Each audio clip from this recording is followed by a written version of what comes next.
Sabahınız xeyir olsun. Saatlarımız 8:30-u göstərir və biz ənənəmizə sadiq qalaraq eyni vaxtdan, eyni məkandan hər birinizi salamlayırıq. Bəli, Doğma kanaldan, NTV Səhər proqramından hər birinizi xoş gördük. Sabahınız xeyir, gününüz uğurlu olsun. Saat 10-a qədər evlərinizin qonağıyıq, bizi izləməyə davam edin. Sosial şəbəkələrdən də izləyin. NTV Səhər səhifəsinə fikirlərinizi ünvanlayın, gəlsin. Həm də günün sualları olur, onları da mütəmadi olaraq sizə səsləndiririk. Bizə gələn mesajlara görə də hər birinizə təşəkkür edirik göstərdiyiniz diqqətə görə. Bugün proqram çox maraqlı olacaq. Həm də qonaqlarımız da çoxdur. Maraqlı qonaqlarımız var. Bakıdan gələn qonağımız var və onunla da çox maraqlı mövzu ətrafında, vacib bir mövzu ətrafında müzakirə edəcəyik. Keyfiyyətli qidalardan danışacağıq, yağlardan danışacağıq. Kulinar, texnoloq adını açıqlamırıq. Biz izləyin, biləcəksiniz kim olacaq və daha ətraflı, daha nələr olacaq proqramımızda, hansı sujetlər olacaq. Çox maraqlı bir sənət nümunəsini canlı-canlı biz bir əsəri necə ərsəyə gəlir, onu da görmüş olacağıq. Maraq həddindən artıq çoxdur, gənclər aşılanması baxımından bəzi sənət nümunələri var ki, yaşadılmalıdır. Nəzərə alın ki, günümüzdə kortizolun səviyyəsi bu qədər yüksəkdir, hansı ki, stres hormonundan söhbət gedir. Ona görə də bu cür sənət nümunələri həm gənclərin sağlam mühitdə formalaşması baxımından, həm də asudə vaxtların yaxşı şəkildə dəyərləndirilməsi üçün ən yaxşı alternativlərdən biri kimi qiymətləndirmək olar. Elə deyilmi Aysun? Bu dərnəklər Naxçıvan Muxtar Respublikasında da fəaliyyət göstərir. Birazdan ətraflı danışacağıq. Anonsu da izləyəcəksiniz, nə var, nə yox. Mən bugün səndən soruşmadım. Necəsən? Əla, həmişəki kimi əla. Mən də çox yaxşı olmasam da, əgər bura gəldimsə, efir başladısa, deməli, əla olmalıyam. Bəli, Vüqar rejissorumuz deyir ki, 3-2-1 yayındayıq. Artıq biz o pozitiv əhvala bürünə bilirik. Çünki bunun əsas səbəbi də sizsiniz, sizdən gələn geri dönüşlərdir. Hər birinizə təşəkkür edirik. O zaman anonsu izləyək. Bugün nələr var, nələr yox. Ardınca xəbərlərimizlə davam edəcəyik.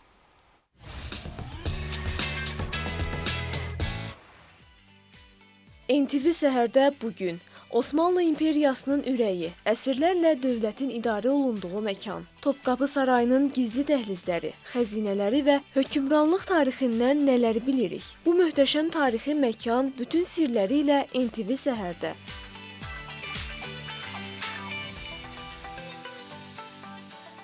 Toyların ən gözəl bəzəyi, ritmləri ilə hər kəsi özünə çəkən təntənəyallısı. Bəs bu qədim adət necə yaranıb? Hansı bölgələrdə daha çox sevilir və toy mərasimlərinin ayrılmaz hissəsinə çevrilib?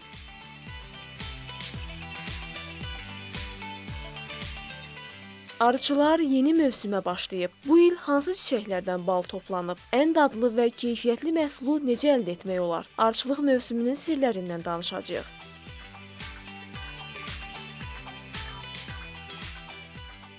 Qanun ifaçısı Sevinç Babayeva ilə bağlı maraqlı sujetimiz var. Bütün bunlar və daha çoxu üçün NTV Səhəri izləyin.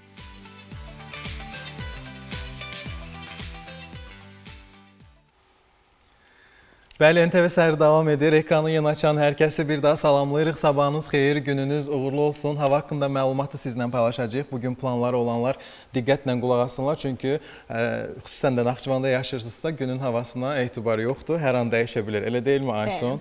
Hava haqqında məlumatı paylaşacağıq sizlə və ənənəyə sadiq qalaraq bir sual da ünvanlayaq. Sosial şəbəkələrdən bizə fikirlərinizi ünvanlayın, gəlsin. Alış-veriş üçün bilirsiniz, böyük supermarketlər, marketlər var. Eyni zamanda həftə sonları təşkil edilən kənd məhsullarından ibarət bazarlar, yarmarkalar da olur və yaxud da ki, ənənəvi şəkildə bazara üstən vətəndaşlar da olur. Qısacası alış-verişinizi marketlərdənmi yoxsa bazarlardanmı edirsiniz? Nəyi, hardan alırsınız? Belə deyək. Çünki birazdan qonağımıza uyğun da bir sual səsləndirdik ki, sizdən gələn fikirlərə görə də onun da fikirləri qalmaqallıdır. Hətta öz səhifəsində bir video paylaşıb 50 mindən artıq bəyənmə və 100 mindən artıq görüntüləmə var. Sırf bu mövzu ilə bağlı. Ətraflı danışacağıq birazdan. İndi isə hava haqqında məlumata keçid alaq. Bəli.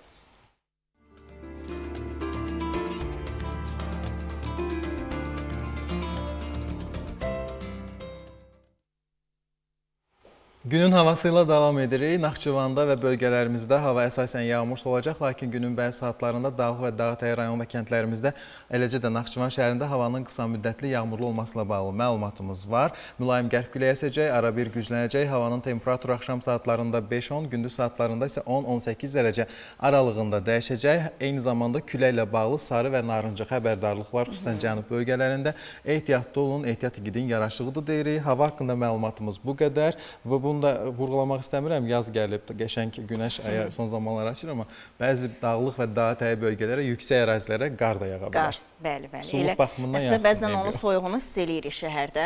Bir gün günəşli, bir gün hava sərin olur. Hər ehtimala özünüzü və övladlarınızı qoruyun deyirik və keçirik xəbərlərimizə. Günün əsas xəbərlərini diqqətinizə çatdırmazdan öncə tarixini bu gündən nəzər salmalıyıq. Qeyd edək ki, bugün Ağdaban qətliamından 34 il ötür.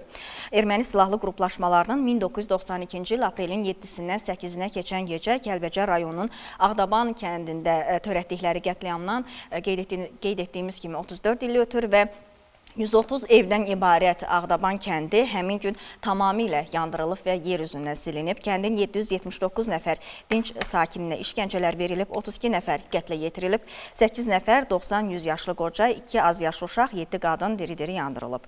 Və hətta şair Ağdabanlı Qurbanın və klassik aşıq şeirinin ustadlarından olan Dədə Şəmşirin əl yazmaları da məhv edilib. Amma bu faciəyə ilk hüquqi siyasi qiymət Ulu Öndər Heydər Əliyev tərəfindən verilib.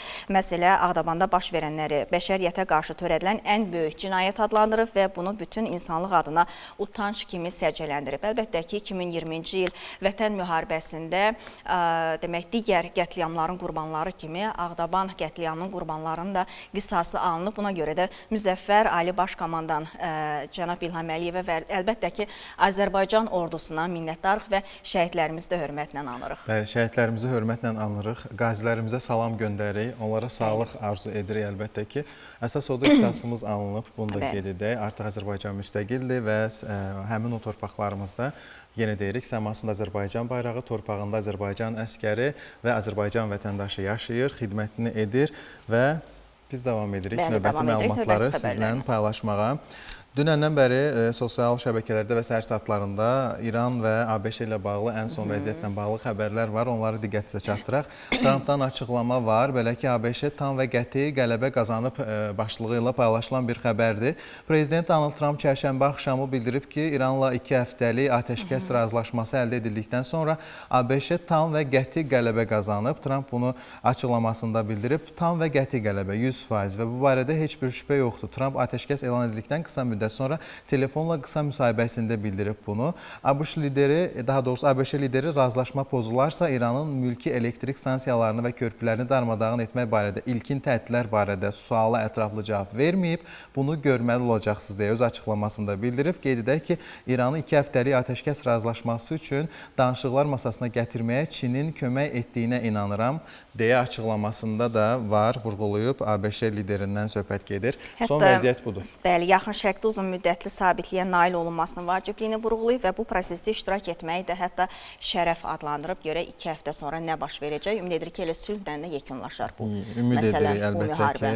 Elə atəşkəs razılaşmasından sonra İranla bağlı görüntülər sosial şəbəkələrdə paylaşılıb. İranda atəşkəs razılaşmasından sonra küçələrdə izdiham yaranıb başlığı ilə paylaşılan video görüntülər hal-hazırda mövzuya uyğun olaraq ən çox izlənən video material və xəbərdir. Xalq küçələrə axışaraq ABŞ və İsrailə müvəqqəti atəşkəsi qeyd edir deyə açıqlamasında var. İranla bağlı son vəziyyəti də, İran və ABŞ ilə bağlı son vəziyyətdə sizin diqqətinizə çatdırmış olduq deyirik və davam edirik növbəti xəbərlə bağlı. Rəsmi xəbərini də sən paylaş, daha sonra davam edirik. Deməli, növbəti məlumatımız Ordubaddan xəbərim var. Ordubadda yerləşən Mədrəsə Tarix Memarlıq abidəsi bərpa olunacaq. Bu haqda məlumat var. Belə ki, Azərbaycan Milli Elmlər Akademiyası Naxçıvan bölməsi və Naxçıvan Muxtar Respublikası Mədəniyyət Nazirliyi tərəfindən Ordubad şəhərində yerləşən Mədrəsə Tarix Memarlıq abidəsinə həsr olunan geniş müzakirə keçirilib və tədbirdə abidənin mövcud vəziyyəti, tarixi əhəmiyyəti, gələcək qoruma perspektivləri ətrafında fikir mübadiləsi aparılıb. Onu da qeyd edək ki, son zamanlar Naxçıvanda tarix memarlıq abidələrinin bərpası, yenidən qurulması, qorunması istiqamətində geniş şəkildə işlərin keçirilməsi, həyata keçirilməsi ilə Möminə xatunla bağlı son məlumatları da biz elə NTV Sərdə də müzakirə etmişik və hazırlıq işləri gedir, bərpa işləri gedir. Biz tarixi abidələrimizi qorumalıyıq. Çünki onlar bizim irsimizdir, kimliyimizdir, düzdürmü? Artıq bu beynəlxalq aləmdə də böyük maraq doğurub. Hətta Naxçıvanla bağlı maraqlı bir film də hazırlanması nəzərdə tutulur. Artıq demək, hansı ölkədən gəlmişdir rejissor? Səhv etmirəmsə, rejissorumuzla bağlı bir xəbərimiz var. Bəli, var. Onda İsveçli rejissor Naxçıvanda yaddaşda yaşayan vətən sənədli filminin çəkilişi. İkinci dəfədir film çəkilir. Ötən mövsüm qonağım olmuşdu. Mədəni Ritim proqramında bu arada. Bəli, qonağımız olmuşdu. Və ilk filmi böyük ehtimallə, yəni böyük marağa səbəb olub ki, artıq ikinci dəfə yenidən məhz Naxçıvana gəlib və Naxçıvanın abidələri, tarixi məkanları ilə bağlı film hazırlanacaq. Necə olacağı həqiqətən də maraqlıdır. Ümidvarıq ki, maraqlı olacaq bu filmdə. Yəni Qərbi Azərbaycanın mədəni irsi ekranlaşdırılacaq. Bunu vurğulayıram Qərbi ən əsası. Bəli, İsveçli rejissor Mikael Silkebergdən söhbət gedir. Açıqlamaları da var. Nuhçuxan da paylaşıb. Amma əlbəttə ki, çəkilişlər tarixi məkanlarda reallaşacaq. Bəli, ötən il paylaşılan, çəkilən filmlə bağlı böyük bir qala gecəsi də təşkil edildi öz ölkəsində və qonaqlar getdi Naxçıvanla bağlı, həmin filmin Naxçıvan səslə bağlı. Düzdür. Biz bunu geniş şəkildə vermişdik. Yəqin ki, qonağımız ola bilər. Bəli. Baxaq görə, Əhməd fikirləş növbətdə. Məmnuniyyətlə və davam edək. Başqa rəsmi xəbərin varmı? Davam edək. Sən paylaş, mən paylaşsın. Əslində, Naxçıvan Dövlət Universitetinin növbəti bir uğurunu paylaşmaq istəyirəm. Ki, bunu uğur hesab etmək olar. Naxçıvan Dövlət Universiteti Stadiyin Azərbaycan təhsil sərgisində təmsil olunub. Qazaxıstanın bir sıra ali təhsil müəssisələri ilə əməkdaşlığa başlayıb. Deməli, Naxçıvan Dövlət Universitetinin rektoru Elbrus İsayevin rəhbərlik etdiyi nümayəndə heyəti 6 aprel, yəni dünən Qazaxıstan Respublikasının Almatı şəhərində keçirilən, daha doğrusu 2 gün bundan öncə Stadiyin Azərbaycan təhsil sərgisinin açılış mərasimində iştirak ediblər. Və hətta əslində bu, belə deyim, məlumat çoxdur. Mən ən önəmlilərini seçib paylaşmaq istəyirəm.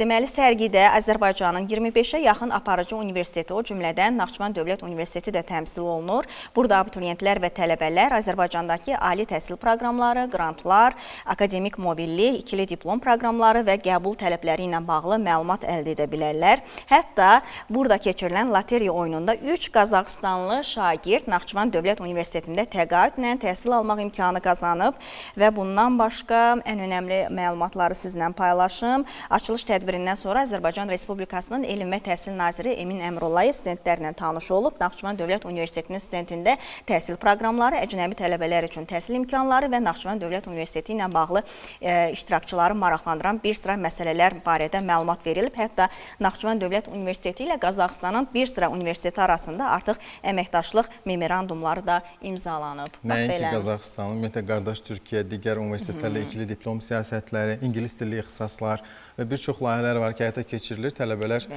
üçün yəni çox böyük imkanlardır deyə düşünürük və artıq növbəti məlumatda paylaşdım. Davam edirik. Sosial şəbəkənin gündəmində ən çox hansı görüntülər var? NASA-nın ay ilə bağlı çəkdiyi görüntülər, materiallar, ən çox bəyənilən, təəssüratlar bununla artıq bölüşüblər astronavtlar. 54 il sonra yenidən insanoğlu öz rekordunu təzələyib, bilirsiniz. NASA-nın həyata keçirdiyi Artemis 2 missiyası çərçivəsində astronavtlar tarixi rekorda imza atmağı bacarıblar. Xarici kütləvi informasiya vasitələrinin əsas xəbərlərindən biridir. Ekipaj yer kürəsindən təxminən 406.700 km uzaqlaşaraq insanlıq kosmik uçuşlar üzrə ən uzaq məsafə rekordunu yeniləyib. Bununla da 1970-ci ildə Apollo 13 missiyası zamanı qeydə alınan 400.171 kilometrlik rekord geridə qalıb. Yeni göstərici əvvəlki rekordu təxminən 6.600 kilometr üstələyib. Missiya zamanı astronavtlar ayın cazibə sahəsinə də daxil olmağı bacarıblar, ən əsası. Və NASA-nın sosial şəbəkə hesabında bunun insanlıq tarixi üçün yeni bir dönüm nöqtəsi olduğu vurğulanıb. Qeyd edilib ki, 50 ildən artıq fasilədən sonra ay istiqamətində həyata keçirilən ilk insanlı uçuş böyük əhəmiyyət daşıyır. Əslində 54 ildir bu arada. Ayın arxa hissəsindən keçid zamanı qısa müddətli rabitə kəsintiləri də yaşanıb hətta. Buna səbəb ayın yer ilə NASA-nın dərin kosmos rabitə sistemi arasında yerləşməsi olub. Bunu da xatırladıq. Həmin görüntülər, ayın görüntüləri o qədər net, o qədər detallı çəkilib ki, ən çox paylaşılan görüntülər sırasındadır. Bir də kənardan yer planetini müşahidə ediblər axı. Bax, onların fikirləri də, təəssüratları da çox maraqlı idi. Deyir, bu qədər boşluğun içərisində biz onun fərqinə varıq ki, hamımız eyni demək məkanda yaşayırıq, eyni havanı uduruq. Yəni bunu möcüzə kimi adlandırıblar. Həqiqətən də necə bir hissdir, bu çox maraqlı olardı ki, yəni onlar o an hansı hissləri keçirirlər. Bu yəni ki, təsvir olunmaz bir hissdir. Mən belə düşünürəm. Yəni növbəti illərdə, gələcək illərdə ən çox istənilən sahələrdən və peşələrdən olacaq bu sahələrdə. İstəyirsənsə hazırlaşaq olsa. Mən çox həvəsliyəm. Bəli, davam edirik növbəti davam edək. Başqa xəbərin varmı? Mən əslində bir tibbi bir məlumatı paylaşacağam. O baxımdan deyirəm, sən xəbərini paylaş. Biraz sonra anons xatırladacaq biz izləyənlərə və bir daha xatırladıram. Günün sağını xatırladaq, bəli. Bir daha xatırladım, bəli. Alış-verişi marketlərdənmi, bazarlardanmı edirsiniz? Nəyi hardan alırsınız, necə alırsınız? Yazın fikirlərinizi, biz səsləndirəcəyik. Gələn mesajlar var. Əslində sizi qane etməyən məqamlar da siz yaza bilərsiniz. Elə qonağımız studiyamızda olacaq. Sizə qaranlıq qalan suallara da aydınlıq gətirə bilər. Çünki qonağımız peşəkar peşəkar texnoloqdur və belə deyim, qida mütəxəssisidir. Bu işin belə deyim, elmini bilir. Eynən. Bax, az öncə sən vurğuladın, açıqlamaları ilə qalmaqallar yaradır. Əslində qalmaqal dediyimiz reallıqları göstərir. O baxımdan düşünürəm ki, irəliləyən dəqiqələrdə onun fikirləri çox maraqlı olacaq və faydalı olacaq. Davam edək və bir xəbərim var. Bədəninizin əslində çox sağlam olduğuna dair 7 əlamət. Bax, bu əlamətləri sizlə paylaşacağam. Müşahidə edin, görün bunlar sizdə var, yoxsa yox. Ayaq barmaqlarında əllərin və ayaqların demək daimi soyuq olması. Daha doğrusu isti olması, soyuq olması problemli, amma isti əl və ayaq ürək damar sisteminin öz işini yaxşı gördüyünün xəbərçisidir. Əgər əlləriniz və ayaqlarınız istidirsə. Mənim əllərim çox istidir. Bu enerjidən də xəbər verir. Bu bir müsbət hal. Daha sonra yaraların tez sağalması, sürətlə sağalma bədən toxumaları bərpa etmək üçün oksigen və immunitet dəstəyini effektiv şəkildə çatdırdığını göstərir. Əgər yaralar tez sağalırsa, ayağa qalxanda baş gicəllənməsi varsa, baş gicəllənmənin olmaması daha doğrusu, sürətlə ayağa qalxanda bu hal sizdə olmursa, bu stabil qan tənzimləməsini və ürək damar sisteminin düzgün fəaliyyətini göstərir. Bu arada məndə olur. Cora bizi olmaması, baxın bu da çox maraqlı. Əgər ayaqda cora bizi yoxdursa, bu hal sizdə ödemin olmadığından xəbər verir. Ümumi qan dövranı isə yaxşı vəziyyətdə olduğunu deyir. Məncə o coraba görə deyir. Daha sonra sıxılanda dırnaqların çəhrayılaşması. Bax, belə dırnağı sıxanda, əgər çəhrayılaşırsa, desin, çəhrayılaşdı. Dırnağı sıxdıqdan sonra əgər rəngi 2 saniyə çəhrayı rəngi alırsa, bu normal kapilyar dolumu və qan dövranını əks etdirir. Bax, bu da bir maraqlı xəbər və məşq zamanı görünən damarlar, məşqdə damarlar, bax, sən məşqə gedirsən, bunu diqqətlə dinlə, qan axınını artırmaq və temperaturu tənzimləmək üçün genişlənir. Bu daha, belə deyim, cəlbedici görünüş verir, həm də sağlamlıq cəhətdən bu olduqca vacibdir, əgər damarlar görünürsə. Yəni, qısacası bu simptomlar sizdə varsa, deməli sağlamsınız. Siz bunu düşünün, biz anonsu izləyək, daha sonra müzakirə edəcəyik. Bəli.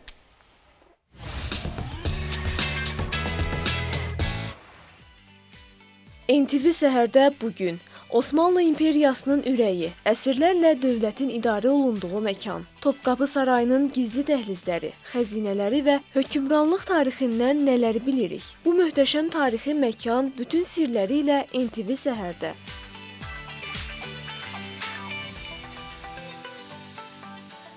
Toyların ən gözəl bəzəyi, ritmləri ilə hər kəsi özünə çəkən təntərəyallısı. Bəs bu qədim adət necə yaranıb? Hansı bölgələrdə daha çox sevilir və toy mərasimlərinin ayrılmaz hissəsinə çevrilib?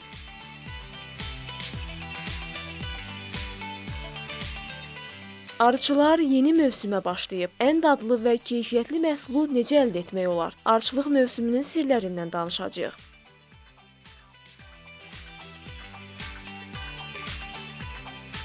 Qanun ifaçısı Sevinç Babayeva ilə bağlı maraqlı sujetimiz var. Bütün bunlar və daha çoxu üçün NTV Səhəri izləyin.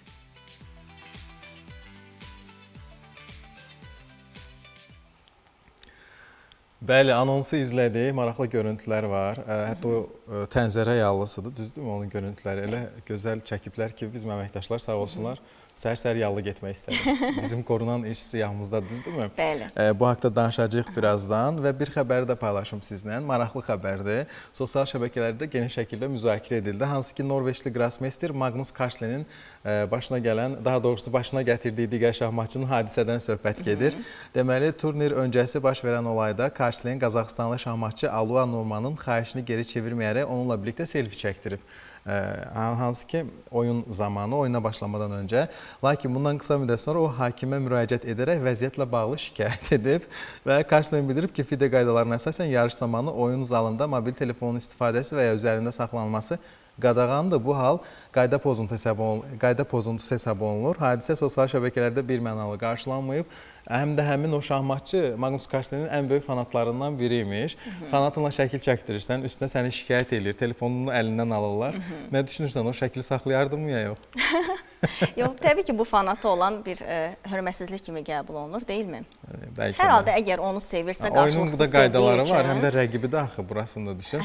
Əslində, fanatı olduğu şəxs ona ən düzgün yolu göstərib, heç unutmayacağı bir şəkildə maraqlı bir hadisədir. Ən çox müzakirə olunan hadisələrdən biri idi sosial şəbəkədə.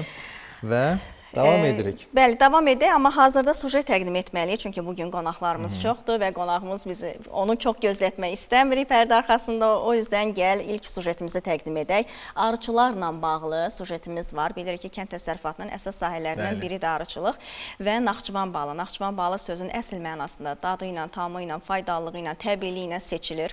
Necə deyirlər, qaymağa bənzəyir Naxçıvan balı. Odvat balı başqadır, şahbuz balı başqadır. Bunlar bölgələrə görə də indi bunu arıçılar bir də baxır, bəli, onu kimlər hazırlayır? Bəli, arıçılar yeni mövsümə başlayıb, kim hazırlayıb? Türkiyəni Əməyeva hazırlayıb. Gəlin birlikdə baxaq, ardınca studiyamızda qonağımızla görüşəcəyik.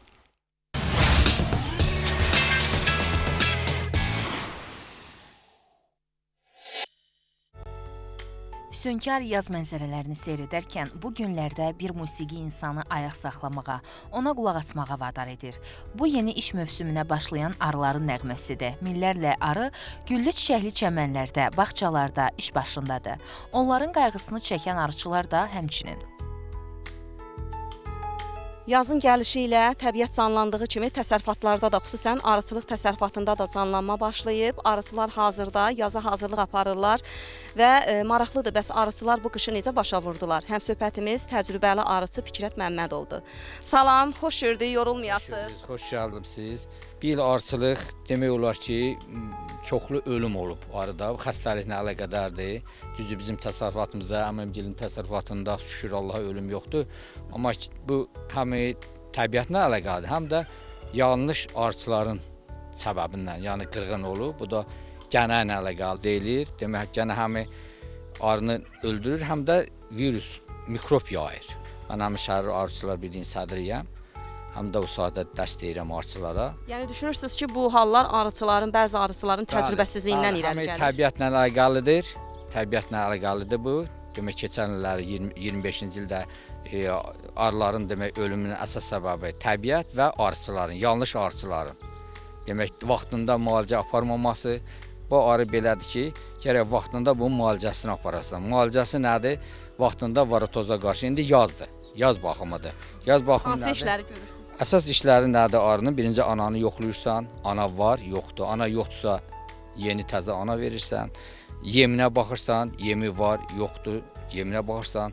Hara işıqlıdır, işıq düşürsə, günəş işığı. Arı günəş işığında durmalı ki, yazda gün vurmalıdır arını. Və yerdən heç olmasa 30-50 santim yuxarıda durmalıdır arı. Köhnə şanlar varsa, köhnə şanları ləğv eləməlisən, arının içərisindən götürməlisən. Bu arı demək, harcısa 8-9 ramkadadır. Bunu indi bu dəqiqə heç olmasa 5 ramkası qurd olmalıdır. Yəni, zəif arılar çıxdaş olmalı. Sözüm oradadır ki, demək, cavan ana ilə başlamaq lazımdır. Yaşlı arılar 2 il yaşayır. Demək, keçənci ana arı artıq bir məhsul verəməz. Onu yeni cavan ana ilə əvəz etməlisən. Qış boyu yuvalardan çölə çıxmayan bu zəhmətkeş həşəratlar çiçəkdən çiçəyə qonaraq məhsul yığır və tozlanma prosesində mühüm rol oynayırlar. Hal-hazırda sizin nə qədər arı ailəniz var? Məsələn, gələcəkdə arıların bildiyimiz kimi yaxşı məhsul verməsi üçün onlarda əsas işlərdən biri də köçürmədir. Haralara aparmağı düşünürsünüz? Biz şükür Allah ordumuza, dövlətimizə kömək olsun. Günlük kəndə alınıb bilirsiniz ki, biz günlük taparıq. Buradan aparacıq Püsyanda o iydəlik var orada deyilir. Oradan da günlük taparıq. Demək, mənim əvvəlcə arım çox idi. İndi tək olduğuma biraz təsərrüfatımı azaltmışam. Biraz 75-80-ə yaxın arıdır, arı ailəsidir. Buradan günlük taparıq biz arını. Yaylağa aparıq. Köçməni vaxtında eləməlisən. Elədir ki, arını vaxtında, indi burada çiçək qutardırsa da burada ar qalmaz. Bunu yerini dəyişməlisən vaxtında. Nə qədər pis il gəlir, gəlsin, arını köç eləyəndə məhsul götürə bilərsən. O təbiətə bağlıdır. Təbiət nə qədər yaxşı gələrsə, bir də yaxşı arısı olarsa, onun yaxşı cavan ana olarsa, arısı sağlam olarsa məhsul götürə bilər. Yəni səbəblər var. Yaxşı arısı, yaxşı təbiət və cins arı. Bu il yenicə arıçılığa başlamaq istəyən arıçılara, bir təcrübəli arıçı kimi nə demək istərsiniz? Deməyim odur ki, mütaliə ilə məşğul olsunlar. Öyrənsinlər, tək elm deyil, həm elmin olacaq, həm təcrübən. Təcrübəli arıçılardan demək, təcrübə qazansınlar, elm alsınlar. Yəni, elmsiz təcrübə olmaz, təcrübəsiz də elm olmaz. Yəni, onlara baxsalar, arıçılıq gözəl sənətdir. Amma zəhmətsevərdir, baxmalısan, hər şeyi vaxtında eləməlisən. Yox, mən bu işi bu gün qoydum, bir günə qaldı, o mümkün deyil. Bu arıçılıq elə bir sənətdir ki, zamanında işini görəsən. Görə bilmədisə arının işlərini, arı məhv olub gedər. Arıçılıqda məhsul istehsalına müsbət təsir edən amillərdən biri erkən yaz dövründə onlara lazımi qulluğun göstərilməsidir. Arıçılar da bol məhsul ümidi ilə bu işlərə başlayıblar. Onlar üçün əsas məqsəd sağlam, güclü və məhsuldar arılar yetişdirmək, keyfiyyətli balın bolluğuna təminat verməkdir.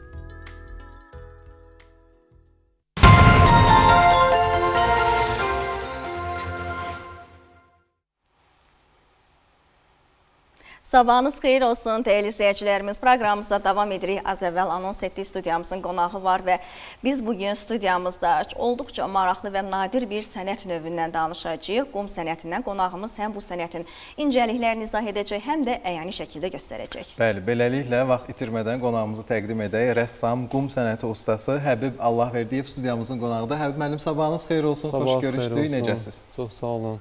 Tamaşaçıların da sabahın xeyir olsun deyirəm. Təşəkkür edirik gəldiyiniz üçün. Və Allahverdiyev Həbib, Naxçıvan müəllimlərin üstündə müəllim kimi pedaqoji fəaliyyətimi davam elətdirirəm və Heydər Əliyev Uşaq Gənclər Yaradıcılıq Mərkəzində qum sənətinin dərnək rəhbəri kimi. Həm də bəli, tədris edirsiniz onu uşaqlara. Ümumiyyətlə, qum sənəti belə həmin biz daha əvvəl çəkilişlərdə olmuşuq Həbib bəylə. Orada xüsusi otaqlar var, xüsusi aparatlar var. Qaranlıq, əslində qaranlıq bir mühitdə çəkilməlidir. Biz studiyamızın şəraitinə uyğun olaraq nəsə yaratmağa çalışacağıq. Birazdan bəli, sizə sürprizimiz var. Həbib bəy çox gözəl bir sənət nümunəsi hazırlayacaq bizim üçün. Ümumiyyətlə, uşaqların marağı necədir qum sənətinə? Demək olar ki, 2019-cu ildən bəri fəaliyyət göstərir, yəni bu dərnək. Artıq həftənin müəyyən günləri şagirdlər asudə vaxtlarını dəyərləndirmək üçün bu dərnəyə müraciət edirlər və maraqlı təsvirlər işləyirlər. Həqiqətən də demək olar ki, mövzuya uyğun bir təsvirlər işləyirlər. Proqramda bizim mövzularımız var. Təsvir sənətin mənzərə, portret, natürmort janrları proqrama salınır ki, bu proqram üzrə artıq uşaqlar bu mövzularda müəyyən təsvirlər işləyirlər. Həqiqətən maraqları çox yüksəkdir. Yəni çalışırlar ki, müəyyən təsvirlər işləsinlər. Həm də bəzi şagirdlər, məsələn, qabiliyyətləri var və onu aşkar etmək bəzən o sənət növündə üzə çıxır və sonda maraqlı təsvirlər işləyirlər. Həbib müəllim, buyurun, sözünüz. Öz dünyalarına məxsus olan o təsvirlər, öz fantaziyalarına uyğun bir təsvirləri həmişə orada görmüş olur. Ümumiyyətlə, qum sənəti, qeyd etdiyim kimi, nadir bir sənət növüdür, unikal bir sənətdir. Bir var yağlı boya ilə əsərlər çəkirsən, portretlər ərsəyə gətirirsən, biri də var qumla, qum vasitəsilə. Bu bir qədər də çətindir, deyilmi? İncəlikləri nədir, çətin tərəfləri nədir, maraqlı tərəfləri nələrdir? Elə bunu sizdən eşidək. Əslində belə deyim, yəni rəssamlıqla bağlı bir şeydir. Çünki qabiliyyəti olan hər bir kəs qum sənətində müəyyən təsvirlər işləyə bilər. Düzdür, rəssamlıqda belədir ki, müəyyən portretdə cizgilər daha çox dəqiq olur, müəyyən rənglərdən istifadə edirsən. Qum sənətində sadəcə işıqlandırılmış bir masadır və dəniz qumudur. Təbii ki, dəniz qumu da normalda adi qumla fərqlənir. Çünki yüngüllüyü var deyə dəniz qumu masa üzərində daha rahat dağıla bilir, dağılır, əllərin hərəkəti ilə bəli. Daha çox maraqlı təsvirlər alınsın. Bir də canlı şəkildə yaradılır bu əsər. Təbii ki. Biraz da çətin tərəfi odur, deyil mi? Məsələn, yağlı boyada və ya da qələmdə silib yenidən çökə bilirsən, amma qumda bu şans yoxdur, bu imkan yoxdur. Qumda bəli, yəni rahat işləyirsən, amma qumun belə bir xüsusiyyəti var ki, nəql edici, hadisələr nəql edici davam edə bilər. Yəni sonradan qumu silib növbəti bir təsvirə keçə bilərsən, bu da maraqlı olur. Amma rəngli qumlar da son zamanlar artıq ortaya çıxıb ki, rəngli qumlardan da istifadə edirlər. Düzdür, istifadə elədikdən sonra tam silinir, yəni atılır qum. İkinci dəfə istifadə eləmək olunur. Çünki qumlar bir-birinə qarışır deyə ikinci dəfə istifadə olunmur. Bilmir, amma bir dəfəlik istifadə eləmək olur. Həbib müəllim, əslində bu mövzuna bağlı ürəyim biraz doludur səndən. Üzrlü sən suallarını birazdan verərsən. Mənə bilirsiniz nə maraqlıdır. Rəssamlar tablolar yaradırlar. Əlbəttə ki, onlar əyani şəkildə qalır, bir xatirə olaraq qalır. Amma qum sənətində yaratdığınız bir əsər çox gözəl alınıb, möhtəşəm alınıb. Onu necə saxlayırsınız sonra? O silinir, qum sonra silinir. Necə olur bu? Necə saxlayırsınız? Artıq son zamanlar belə bir texnikanı daha çox dəqiqləşdirdik ki, artıq sprey formasında kağız üzərində saxlaya bilərik. Yəni Bu kağız da bir üzərinə, yenilikdir. bəli, artıq qumla kağız üzərində müəyyən formalar çəkib sprey vasitəsilə onu dondurmuş vəziyyətdə saxlamış Və yaxud da oluruq. ki, onu digital formada saxlaya Bir də bilərsiniz. foto, yəqin ki, fotolar, çəkir, fotolarda və yaxud çərçivələşdirir. videolarda qalır sadəcə. Ən yaxşı versiyası elə məncə odur. O istifadə etdiyiniz qumdan biraz söhbət açaq. O birbaşa dəniz qumudur. Xüsusi qayda ilə mı hazırlanır, yoxsa birbaşa Bildiyimiz aldınız, bir qum. gətirdiniz, istifadə etdinizmi? Xüsusi bir hazırlanma qaydası varmı? Yox, sadəcə dəniz qumudur. Təmizləmə prosesindən keçir ki, içərisində bəzi iri nöqtələr qaldıqca təsviri əlin Daha hərəkəti narın. zamanı poza bilər. Ona görə də təmizləmə vasitəsilə tam narınlaşır və əlin içərisində o səpilərkən daha narın tökülür. İşıqlandırılmış masa üzərində forması daha rahat alınır deyə biraz təmizləyirik ki, fon, yəni təsvirlər daha maraqlı çıxsın. Ümumiyyətlə, mən az öncə proqramda təqdim edərkən dedim ki, kortizolun yüksək olduğu bu zamanlarda stres hormonundan söhbət gedir. Bu kimi sənət nümunələrlə məşğul olan insanlar çox rahat, sakit olurlar. Həbib müəllim elə danışır ki, bizim bütün stresimiz azalır. Həbib müəllim, bu sahə ilə məşğul olanlar sadəcə şagirdlərdirmi, böyüklərə də müraciət edirmi? Çünki çox maraqlı bir hobbi ola bilər. Əgər istedadı varsa, artıq bunu bir usta kimi uşaqlara tədris edə bilər, şagirdlərə, düzdürmü? Xüsusi istedadıyla seçilən insanlar da var ki, bəzən. Sizə ancaq böyüklər müraciət edirmi? Misal üçün, bu da mənə maraqlıdır. Böyüklər arasında yox, müraciət edən olmur. Çünki rəssamlıq qabiliyyəti olmalıdır. Hobbi olaraq nəsə gəlib işləyirlər, o heç. Amma dərs prosesində böyüklər olmur. Yeniyetmələr və gənclər daha çox üstünlük verir. Amma bəzən Heydər Əliyev Uşaq Gənclər Yaradıcılıq Mərkəzinə gələn qonaqlar, yəni dərnəkləri gəzərkən onlar görürəm ki, maraqlı gəlir onlara, qum sənəti necə. Bir də həm də musiqi sədaları altında təsvir olunduğuna görə bir qədər sakitləşdirici şey var, xarakteri var. Biz indi düzdür o musiqini burada studiyada verə bilərik, yoxsa bəlkə biz bir zümzüm eləyərik, fonda Həbib bəy də orada işləyə çalışır. Həbib bəy, bildiyim qədərilə Naxçıvanda ilk rəssam olaraq siz qum sənətinə müraciət etmişsiniz, deyilmi? Necə oldu ki, rəssamlığın bu növünə müraciət etdiniz? Artıq 2019-cu ildən əvvəldə də qeyd etdiyim kimi yaranmağa başladı. Dərnək olaraq yaratmağa çalışdılar ki, yəni ki, bu dərnəkdə niyə də olmasın. Artıq dərnək yarandıqdan sonra da mənim də əslində bir marağımı cəlb elədi. Çünki Naxçıvanda ilk idi. Düzdür, Bakı şəhərində bu sənətlə məşğul olanlar var idi, amma Naxçıvanda olmamışdı. Artıq qum stolları, yəni dəzgahları da hazırladıq.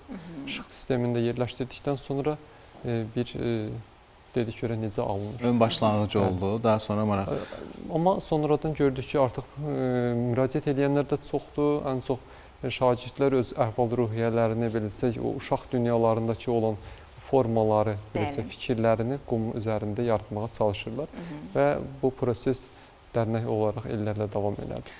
Son zamanlar ümumiyyətlə maraq çoxdur qum sənətinə. Düzdür, indi deyirsiniz, arada böyüklər də gəlir, hobbi kimi məşğul olurlar, amma həm də müsabiqələr, yarışlar keçirilir qum sənəti ilə bağlı, düzdürmü? Orada həmin müsabiqələrdə qatılımlar necədir? Yəni şagirdlərin iştirakı necədir? Maraq varmı və hansı meyarlar əsasında siz orada birinciləri, ikinciləri, üçüncüləri seçirsiniz? Ən çox diqqət etdiyiniz məqamlar nələrdir? Şagirdlərin xüsusi hazırlıq prosesi necə olur? Və yaxud da ki, onların qatıldığı, hazırlayacağı o əsər, deyək ki, qum üzərində sənət seçilirmi, öncədən verilirmi, yoxsa şagirdlərin ixtiyarına mı buraxılır? Bu mənə maraqlıdır.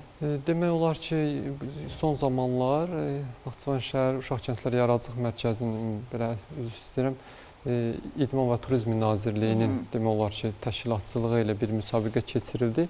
Bu müsabiqədə demək olar ki, region bölgələrdə olan qum dərnəyinin şagirdləri dəvət olundu və memarlıq ili ilə bağlı mövzumuz da bu idi. O çərçivə altında müsabiqə təşkil elədilər və şagirdlər başladılar 5-5 nəfər olaraq qum stollarında müəyyən işlər çəkməyə. Qrup 5 nəfərlik qruplar. Mövzu sərbəst idi. Sadəcə Naxçıvanda ucalan, vüqarlı ucalan abidələrimiz təsvir olunurdu və yaxud kompozisiyalar şəklində təsvir olunacaqdı. Uşaqların çoxu bu təsvirləri işlədilər və sonda foto şəkillər götürüldü. O foto şəkillər vasitəsilə hansı daha gözəldir, hansı daha çox mövzunu əhatə edir. Yəni müsabiqə bu cür birinci, ikinci, üçüncü yerlərə ayrıldı. Məsələn, hansı mövzulara yer verilmişdi orada? Qalib gələn, məsəl üçün, iştirakçılar hansı mövzulara yer vermişdi? Daha çox tarixi abidələrimiz təsvir olunurdu və hansı daha gözəl işlədi qumla. Detallı. O birinci, bəli. Həm də kompozisiyalı Bəli, qeyd etdiniz, memarlıq ilinə həsr olunmuşdu. Memarlıq ilinə həsr olundu və orada daha çox kompozisiyalı olaraq abidələr təsvir olundu, kimi isə qoç figurunu işlədi, yaxud uzaqdan görünən bir İlanlı dağ mənzərəsini işlədi. Və sonda həqiqətən də maraqlı təsvirlər çıxmışdı ortaya. Amma təbii ki, birinci, ikinci, üçüncü yerdə seçməli idik. Ona görə daha gözəlləri, daha belə desək, kompozisiyalı olanları seçdik və maraqlı bir müsabiqə oldu. Və hədiyyələrlə də mükafatlandırdılar. Əhməd, biz başlayaq mı bu arada sənət nümunəsi yaratmağa? Başlayaq mı? O zaman son bir sual da verim Həbib bəy sizə göndərək öz yerinizə. Deməli, bu sənətin incəliklərini, hətta o yaratdığınız gözəllikləri daha geniş auditoriyaya çatdırmaq üçün sərgilərin olması nəzərdə tutulurmu? Əslində olsa da pis olmaz və maraqla da qarşılanar. Düşünmüsünüzmü bunu heç? Digital sərgisi ola bilər. Hə, foto sərgisi ola bilər. Çünki siz qeyd etdiniz, spreylərlə əslində siz o əsərləri saxlayırsınız, qalır, fotolar vasitəsilə də ola bilər. Nəsə, qeyri-adi bir ideya ilə siz əslində bunu geniş auditoriyaya çatdıra bilərsiniz deyə düşünürəm. Biz ideyanı verdik, gerisi sizdən. Əslində fikirlər var. Yəni bu gizli qalmasın demək istəyirəm. Çünki artıq müasir dövrümüzdə hər hansı bir tədbirlərdə nümayiş etdiririk. Yəni qum sənəti ilə bağlı. Müxtəlif tarixi günlərə, bayramlara həsr olunmuş sərgilərdə yaxud tədbir xarakterli olan bir yerlərdə daha çox biz qumla müəyyən təsvirlər çəkirik və onu proyekt vasitəsilə səhnəyə verirlər. Yəni maraqlı bir kompozisiya alınır. Amma sərgiyə gəldikdə isə o fikri dəyərləndirmək olar. Biz yavaş-yavaş həmin bölgəyə keçək bu arada. Deməli, bunu da qeyd edim ki, bir ara ümumiyyətlə ən çox demək olar ki, şou proqramlarında, talant, istedad proqramlarında məhz qum sənəti ilə bağlı olan görüntülər ən çox izlənən şou olaraq YouTube-da və digər platformalarda yerini alırdı, düzdürmü? Və bu da mənə maraqlıdır ki, indi siz hal-hazırda nə hazırlayacaqsınız bizim üçün? Bugün yenə də... Necə bir sənət nümunəsi hazırlayacaqsınız? Yenə tarixi abidələrlə bağlı başlamaq istəyirəm. Naxçıvanda olanmı? Yoxsa? Bir abidə daha çox ön plana salmaq istəyirəm. Arxada da bir neçələrini göstərmək istəyərəm. Maraqlı bir. O quma toxunmaq olarmı? Siz başlamadan öncə mən bir baxım. Sınamaq mı istəyirsən özünü? Çətin məsələdir biraz. Alınmaz. Çox yumşaqdır bu arada. Yumşaqdır, bəli. Səpilməsi sadəcə biraz. Sən orada yazsan NTV Səhər yaza bilərsən. Yazsam mən burada NTV Səhər yazarım. NTV-ni yazdım. Gerisi sizə də Həbib bəy. Uğurlar. Ara-sıra sizinlə söhbət olacaq. Buyurun. Maraqlı fikirləriniz üçün minnətdarıq. Və biz, bəli, növbəti süjetimizi təqdim edəcəyik. Bəli, süjetimiz var. Biz incəsənətdən danışdıq, mədəniyyətdən danışdıq, rəssamlıq onun bir növüdür və indi incəsənət sahəsində fərqlənən bir gəncimizi biz tanıdacağıq. Eyni zamanda pedaqoqdur, bu sənətin sirrini öz tələbələrinə aşılayır və söhbət qanun ifaçısından, bəli, qanun ifaçısından gedir. Həm də Sevincin İnciləri adlı ansamblda var və çox maraqlı konserti də baş tutmuşdu bir neçə il öncə Heydər Əliyev sarayında. Sözü çox uzatmadan gəlin elə adı çəkilən xanımı Sevinç Babayevanın uğurlarından bəhs edən sujetimizi izləyək. Ardınca studiyamızda yenə qonağımız olacaq.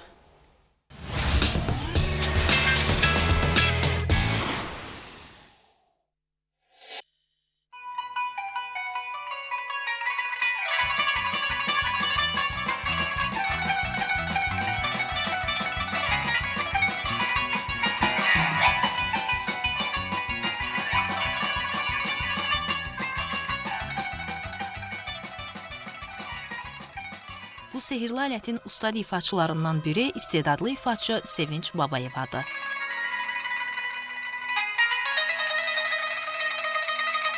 Qanun alətinin inkişafı Azərbaycan Respublikasında artıq demək olar ki, peşəkar səviyyəyə çatıbdır.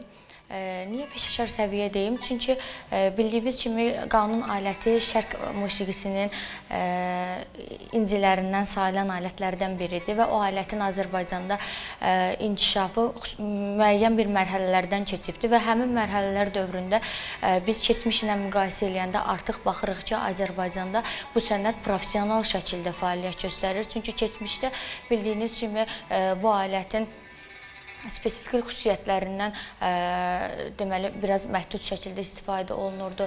Professional musiqiçilərimiz yox idi. Çox az sayda, barmaq sayında professional musiqiçilərimiz var idi və bunun alətin tədrisi metodikası demək olar ki, yox səviyyəsində idi. Not inkişafı yox səviyyəsində idi.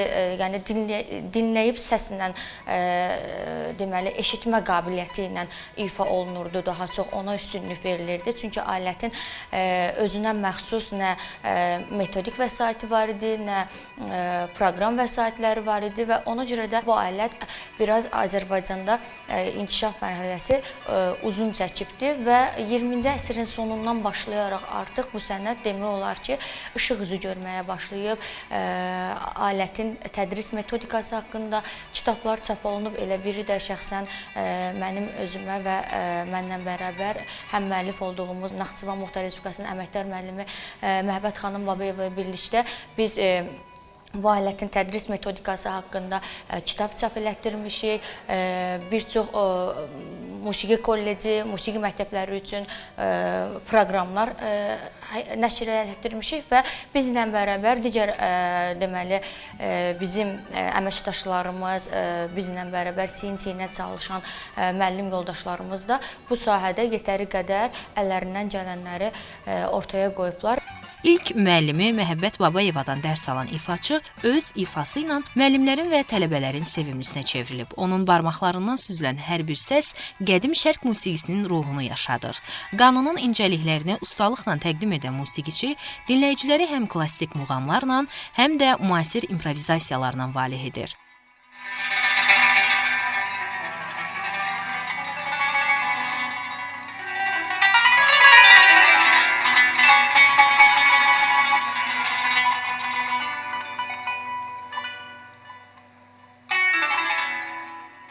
Sevinç xanım musiqiyə həvəsi demək olar ki, uşaqlıq yaşlarından baş verib. Çünki artıq Sevinç xanım dünyaya gələndə mən 15 ildən artıq idi ki, musiqi sahəsində fəaliyyət göstərirdim. Həm pedaqoq kimi, həm ifaçı kimi. Və Sevinç də gözünü açan bir gündən bizim evdə musiqi sədaları eşidibdi. Biz həyat yoldaşımla birgə musiqi məktəbində müəllim vəzifəsində çalışmışıq. Eyni zamanda musiqi kollecində onun müəlliməsi, həm də anası mən olmuşam. Hətta birinci sinifdə oxuyarkən musiqi məktəbində Sevinç müsabiqəyə qatıldı. Təbii ki, birinci sinifdə oxuyan uşaqlar müsabiqəyə cəlb eləmirdilər. Amma qanun çox da yayılmamışdı deyən. Hər kəs üçün maraqlı göründü qanun alətində bu balaca körpə qızın. Çox balaca, boyu da balaca idi.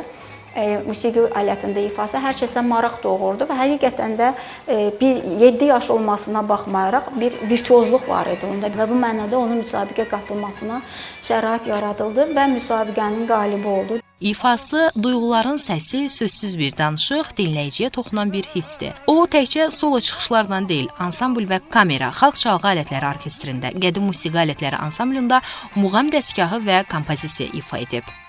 Sevinç müəllimi artıq 3 ildir ki, bizim fabrikamızda fəaliyyət göstərir. Bu müddət ərzində Sevinç müəllimanın istedadlı, qabiliyyətli tələbələr yetişmişdi.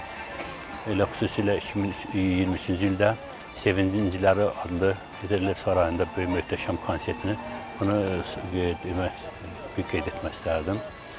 Ümumiyyətlə, Sevinç müəllimanın tələbələri nəinki Son Dövlət Universitetinin daxilində olan tədbirlərdə, hətta müxtəlif səviyyəli tədbirlərdə xüsusilə çıxış edirlər və müəllimin adına layiq hörmət qazanmışlar. Bugün biz yalnız bir sənətçini deyil, həm də onun ifasında tarixin pıçıltısını, sənətə olan sədaqətini, ürəyin səmimiliyini eşidirik. İfasında musiqi yalnız qulağa deyil, qəlbə yol tapır. Sənətə olan dərin hörməti və yüksək ifa mədəniyyəti ilə Sevinç xanım təkcə bir musiqiçi deyil, qanunun səsi ilə yaşayan bir ömrün təcəssümüdür.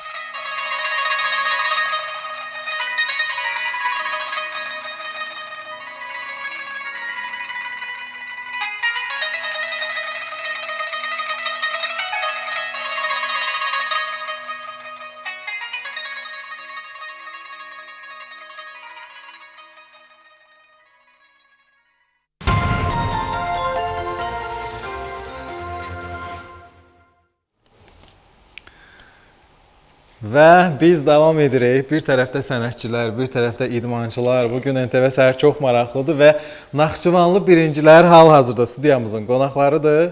Bu da kubokları. Təsvir şəkildə. Təbrik edirik sizi. Buyur təqdimat et Aysun. Bu nailiyyət əslində böyük bir zəhmətin bəhrəsidir. Eyni zamanda bölgədə idmanın nə qədər inkişaf etdiyini göstərir. Vaxt itirmədən mən qonaqlarımızı təqdim edim ki, söhbətimizə başlayaq. Möminə xatun və Naxçıvan komandasının baş məşqçisi Səməd Əkbəri bugün NTV Səhərin qonağıdır və onunla bərabər əlbəttə ki, qalib voleybolçular Fatimə Mirzəyeva, Əhməd Məmmədli və Şəragim Əkbəri. Xoş gəlmisiniz, sabahınız xeyir, necəsiniz? Çox sağ olun, çox sağ olun. Qalib kimidilər, qalibdilər. Çox sağ olun, sabahınız xeyir olsun. Mən Səməd Əkbər, Naxçıvan voleybolunun baş məşqçisi. Hər kəsə salam deyirəm buradan. İnşallah ki, bu günü enerji ilə başlasınlar. Təşəkkür edirik Səməd bəy. Əvvəla təbrik edirik sizi və uğurlarınızın davamını arzu edirik. Necə oldu bu qalibiyyət, necə gəldi, məşqlər necə keçdi, qalib olduğunuzu öyrəndiyiniz an, hansı hissləri keçirdiniz, bizlə paylaşasınız? Bəli, valla biz bu nailiyyəti ələ gətirməyə çox zəhmətlər çəkdik. Yəni, səhər-axşam məşqləri başladıq. 14 yaşlı qızlarda və 16 yaşlı qız və 18 və eynisi 14 oğlanlarda və 18 oğlanlarda. 2-yə yaxın biz məşq elədik səhər-axşam. Ondan qabaq da məşqlərimiz axşamlar davamı olurdu. Bu yarışlara, bu çempionata görə biz danışdıq ki, səhər-axşam məşqlərimiz olsun. Oyunlar çox çətin, komandalar çox güclüydülər. Allah çox şükür ki, uşaqların zəhmətləri ilə və Naxçıvan filialın zəhmət çəkənləri ilə bu nailiyyətləri biz ələ gətirdik. Əla. Belə Fatimə ilə davam edəkmi? Davam edək. Mikrofonu qeyd edək ki, zəhmət olmasa Möminə xatun götürün. komandası 3-cü, Naxçıvan komandası isə, yəni oğlanlardan ibarət Naxçıvan komandası isə birinciliyə nail olub. Fatimə, səni də salamlayırıq, bir daha xoş gəlmişsən, təbrik edirik səni də. Sizə salamlayıram. Mən Mirzəyeva Fatimə. Biz bu yarışda 3-cü yerə çıxdıq. Bizim əslində hədəfimiz çempionluq idi və az qalmışdı.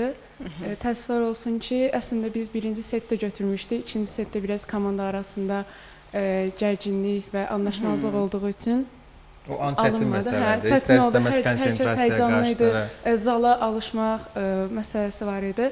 Amma yenə də biz əlboş qayıtmadıq və 3-cü yerə çıxdıq.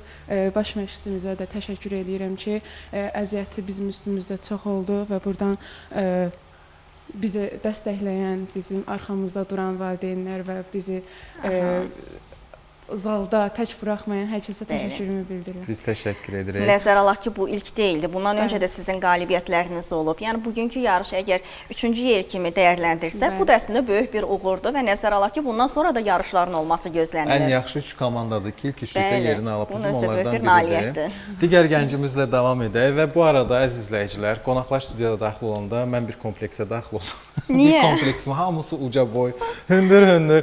Deməli, idmanla məşğul olmaq həqiqətən də fiziki sağlamlığın qorunmasına da öz təsirini göstərmiş olur. Necəsən? Səni də təbrik edirik. Birinci olmusan.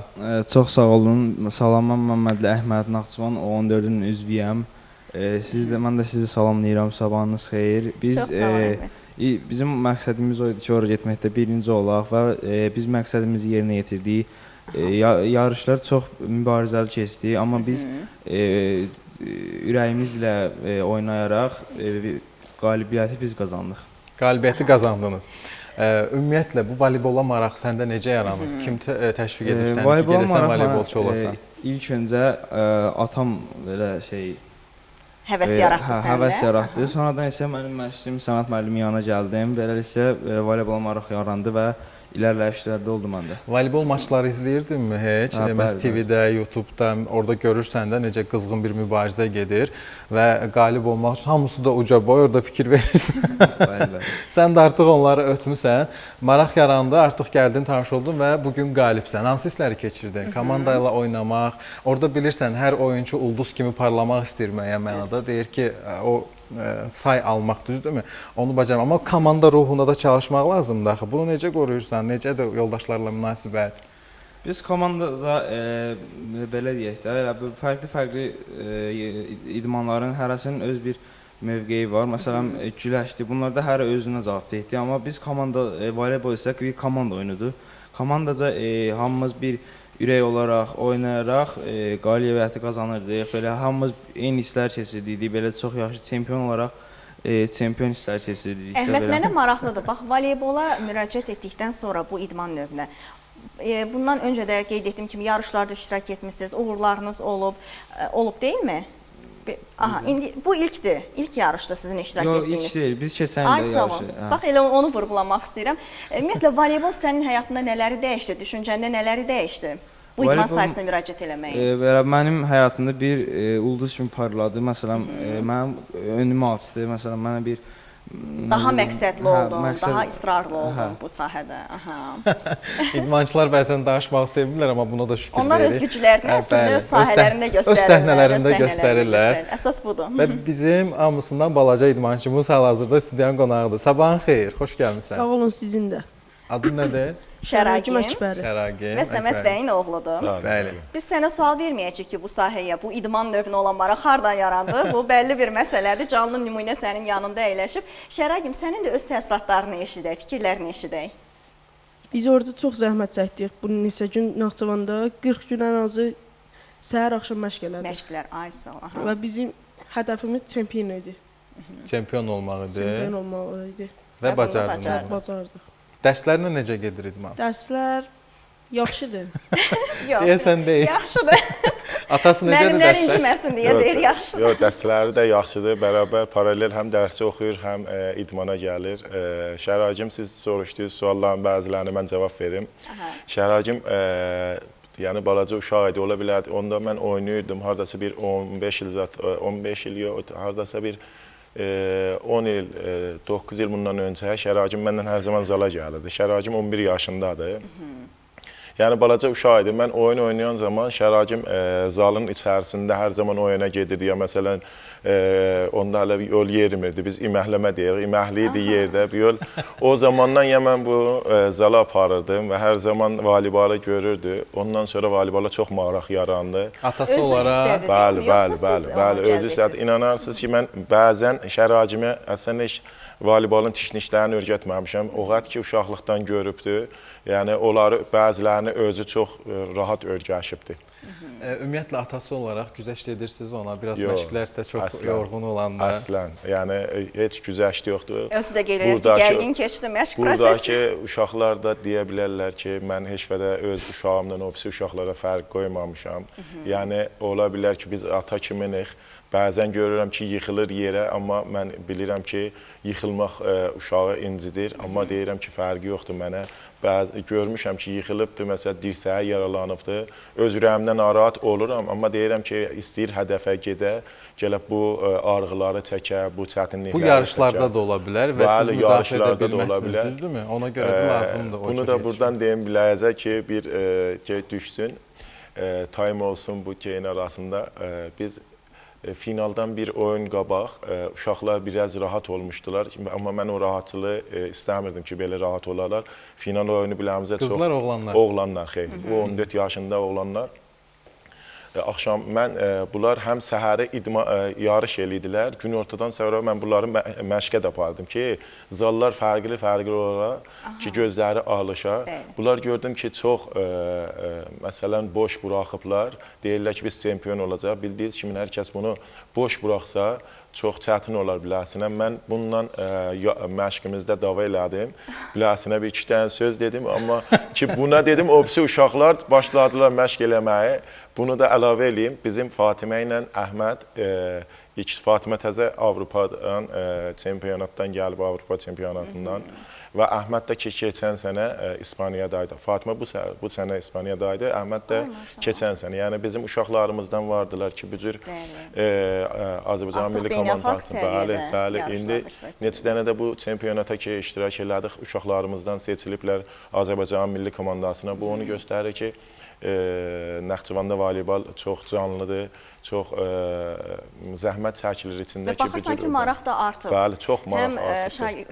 Həm məktəblilər tərəfindən, həm valideynlərin özləri də təşəbbüs göstərir. Biz böyüklər də görürük ki, öz asudə vaxtlarında gedirlər, məşğul olurlar, idmanla məşğul olmaqları çox yaxşıdır. Professional şəkildə artıq maraq artıb. Bəli.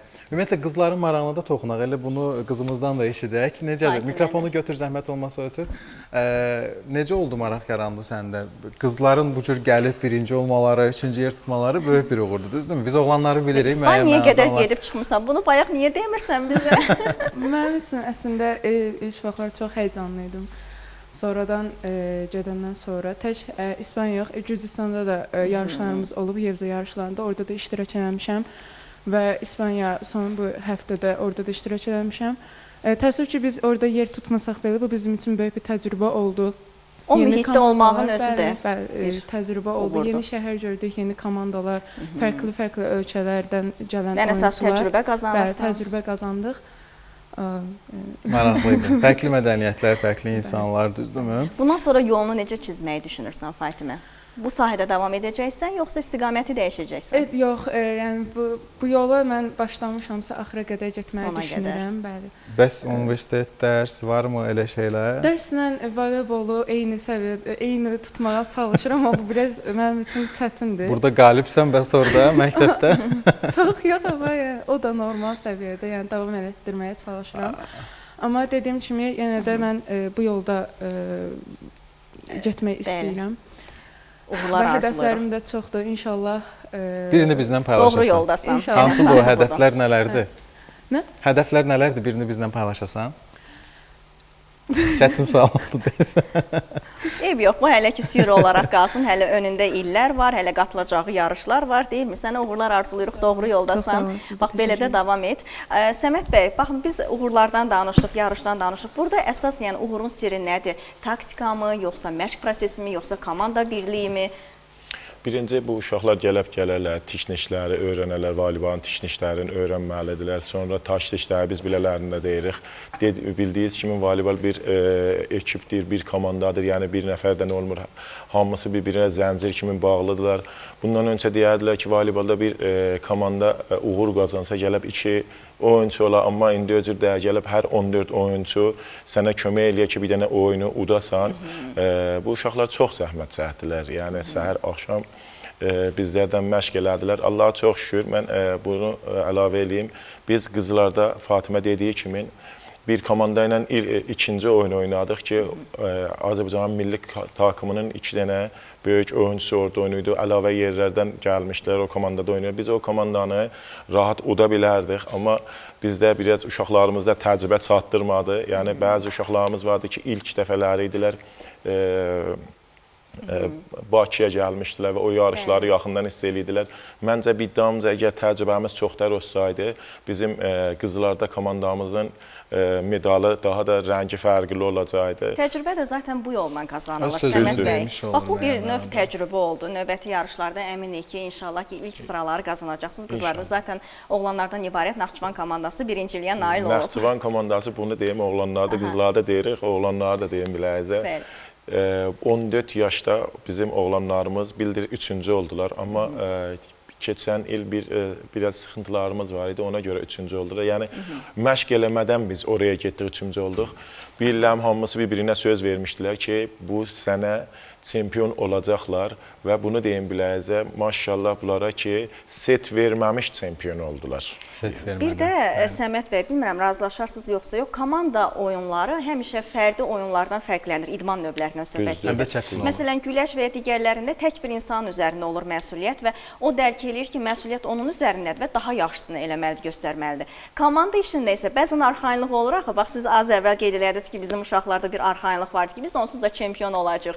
Əsas məsələ ilə komanda daxilində fərdin öz məsuliyyətini hiss eləməsidir, deyilmi? Bəli, bəli, bəli. Ölçüdür ki, bu uşaqlar, deyim, bəzən görürsən, psixoloq cəhətindən böyük oyuncu olanda görürsən ki, bir dənə xal verəndə özünü toparlaya bilir, amma bunlarda görürsən, məsələn, 6 nəfər içəridə oynayıb, birini psixoloğu dəyəndə bir-birinə, birdən görürsən komandanın bir setində və bəzən bir set ola bilər ki, sən oyunu verə biləsən.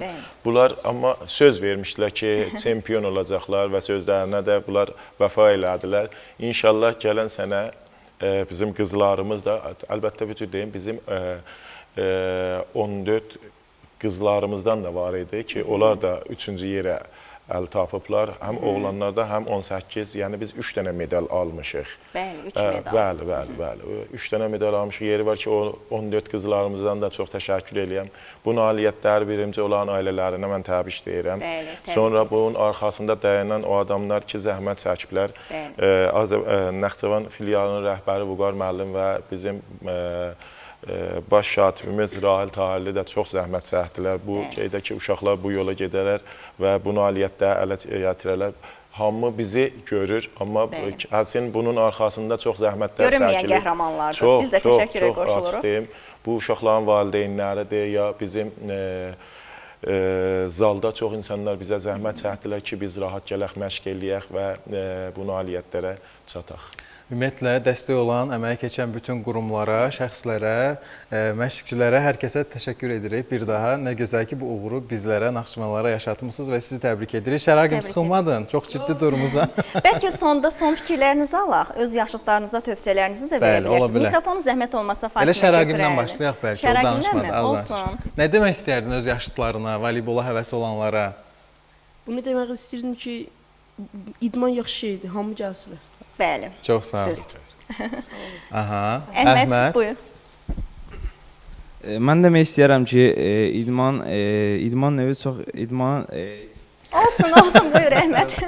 Şeydir, qarışdı. Narahat olma, problem yoxdur. Mən demək yoxdur. istəyirəm ki, öz yaşlarıma idman yaxşı bir sahədir. Hər kəs gəlib, məsələn, özünün bir yol aça bilər, öz məqsədini qabağına qoyub ilərləyə bilər. Yəni, bizim kimi, məsələn, biz məqsədlə ilərləyirik və məqsədə də riayət edirik də. Məqsədinizə nail olursunuz, çatırsınız. Nail oluruq. Qeyd edək ki, Əhməd ilk dəfədir canlı efirimizdə olur, studiyamızda olur. Biz səni tez-tez dəvət edəcəyik, artıq alışacaqsan. Biz səni sustura bilməyəcəyik sonraki proqramlarda, buna əminəm. Sən belə davamlı şəkildə yer tutsan, mütləq ki, qonağımız olacaqsan. Son olaraq Fatimədən də fikirləri öyrənək. Mən öz fikrim odur ki, yəni idman həqiqətən çox yaxşı bir sahədir. Təhsil də önəmlidir, amma hər insanın həyatında məncə idman da olmalıdır. Çünki həm bədən sağlamlığı üçün, həm də çox yaxşı bir şeydir. Yeni insanlar tanıyırsan, yeni şeylər görürsən. Yəni tövsiyəm odur ki, ən çox da qızlara, çünki bəzən elə olur, valideynlər qızların ötürmüşünəm, qız uşağısan falan. Amma idman çox yaxşı bir sahədir. İnşallah ki, təşəkkür edirik. Valideynlər də icazə verir. Təşəkkür edirik, minnətdarıq. Təşəkkür edirik sizə, məşqinizə və ümumiyyətlə mənəvi sağlamlıq üçün təhsil, fiziki sağlamlıq üçün isə idman hər zaman olmalıdır həyatımızda deyə düşünürük. Bu arada Həbib bəy davam edir sənət nümunəsini hazırlamağa. Hazırdırmı artıq? Demək olar ki, gəlim o zaman mən sizə doğru.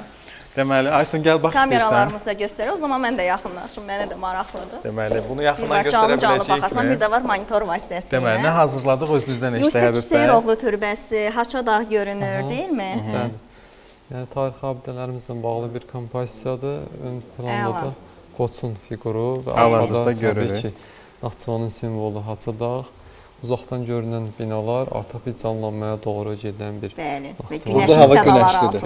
Baxmayaraq son günlər yağmurludur. Səhər-səhər də özdə deyəsən sən ona. Bəli. Təşəkkür edirik. Əlinizə, əməyinizə. Uğurlar arzulayırıq sizə də. Təşəkkür edirik. Sizə uğurlar arzulayıram. Çox sağ olun. Minnətdarıq. O zaman sujeti bir yerdə təqdim edək Həbib bəy. Sizi yola salmayaq birlikdə. Aysun, sən sözünü də daha sonra mən əlavə edib sujeti keçid alacağam. İndi bir həmkarımız Əli Yarıyevin əvvəllər Naxçıvan televiziyasında çalışıb və hal-hazırda jurnalistika ixtisasının magistr pilləsində təhsilini davam etdirir. Türkiyədə, qardaş Türkiyədə və İstanbuldan Topqapı Sarayından bizim üçün sujet hazırlayıb. Əli, səni salamlayırıq, uğurlar arzulayırıq. Hazırda bizə uzaq olsan da, amma bizə çox doğmasan və yaxınsan. Deməli, burada bir sənət nümunəsi gördük. Onlayn olaraq qardaş Türkiyəyə səyahətə gedirik. Əlini sən qeyd etdin və bu arada hal-hazırda bizi izləyir. Qulağıma dedi Əhməd, baş redaktorumuz. Deməli, Əli hal-hazırda bizi izləyir. Salam olsun sənə və bizi izləyən hər kəsə.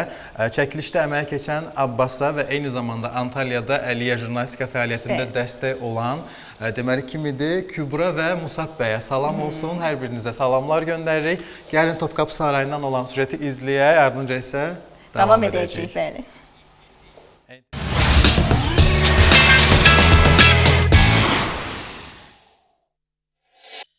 Osmanlı İmperiyasının ən mühüm və idarəetmə mərkəzlərindən biri olan Topqapı Sarayından İstanbuldan bütün NTV səhər izləyicilərini, Aysun, Səna, sizi, bütün yaradıcı heyəti salamlayıram. Sabahınız xeyirli, gününüz uğurlu olsun. İstanbuldayıq, Topqapı Sarayındayıq və istəyirəm ki, uzun müddətlə efirə çıxmadığım üçün məhz buradan izləyicilər üçün, sizin üçün gözəl bir xüsusi sujet hazırlayaq və əminəm ki, izləyicilər də məndən ötürü darıxıblar içəridə olan qədim tarixi əşyalardan, Osmanlı dövründə Topqapı Sarayında olan həmin əşyalardan və tarixi əhəmiyyətindən bəhs edəcəyik. İndi isə keçək sujetə.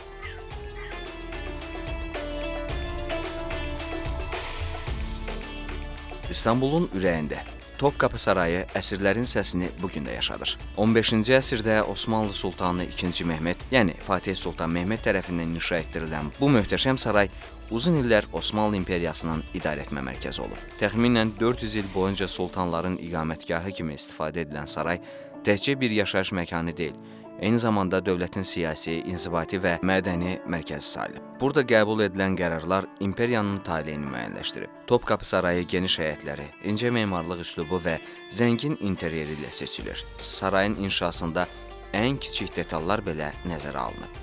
Hər şey padşah gözü ilə bəzədilib. Topkapı Sarayının xəzinə bölməsində isə Osmanlı sultanlarına məxsus taclar, zinət əşyaları və qızıl taxtlar sərgilənir. Bu eksponatlar imperiyanın gücünü və ehtişamını açıq şəkildə nümayiş etdirir. Qızıl və zinət əşyaları, nadir əlyazmaları, silah kolleksiyaları və müqəddəs əmanətlər bu xəzinənin ən diqqət çəkən hissələrindəndir. Xüsusilə Osmanlı xəzinəsi və Peyğəmbərə aid olduğu deyilən müqəddəs əşyalar ziyarətçilərin böyük marağına səbəb olur. Topkapı Sarayı yalnız tarixi bir abidə deyil, həm də bir sivilizasiyanın gücünü, incəliyini və gözəlliyini əks etdirən simvoldur. Bu saray Osmanlı İmperiyasının qüdrətini və mədəni irsini günümüzə daşıyan ən önəmli məkanlardan biri olaraq qalır. Tarixi mənbələrə görə sarayda ümumilikdə 300-dən çox otaq, 40-dan artıq salon və çoxsaylı dəhlizlər mövcud olub. Saray 4 əsas həyətə bölünür və hər həyət fərqli funksiyaya xidmət edib. Birinci həyət daha çox ictimai və xidmət sahəsi kimi istifadə olunurdu. Burada saraya giriş edənlər qarşılanırdı. İkinci həyət isə dövlət işlərinin görüldüyü əsas inzibati mərkəz sayılırdı. Üçüncü həyət sultanın şəxsi məkanı idi. Burada xüsusi qəbul otaqları, xəzinə və ən mühüm dövlət sənədlərinin saxlanıldığı bölmələr yerləşirdi. Sarayın ən gizli və diqqət çəkən hissələrindən biri olan hərəmlik bölməsi isə yüzlərlə otaqdan ibarət idi və burada sultanın ailəsi yaşayırdı. Hərəmdə təxminən 300-ə yaxın otağın olduğu bildirilir. Bu otaqlar validə sultan, şahzadələr və saray qadınları üçün ayrılmışdı. Bundan əlavə sarayda məscidlər, kitabxanalar, mətbəxlər və xəzinə otaqları da yerləşir. Xüsusilə saray mətbəxi minlərlə insan üçün yemək hazırlaya biləcək qədər böyükdür. Bugün dünyanın müxtəlif ölkələrindən gələn turistlər İstanbul səfərləri zamanı mütləq bu sarayı ziyarət edir, tarixlə canlı şəkildə təmas qururlar. Topkapı Sarayı keçmişin ehtişamını bugünə daşıyan nadir miraslardan biridir. Beləliklə Topkapı Sarayı haqqında sizə ətraflı məlumatlar verib görüntüləri təqdim elədik əziz izləyicilər, əziz Sənan və Aysun. Hər kəsə təşəkkür edirəm. İstanbuldan və Türkiyənin və dünyanın başqa yerlərindən yeni video materiallarla görüşmək ümidi ilə deyirəm. Hələlik özünüzə yaxşı baxın.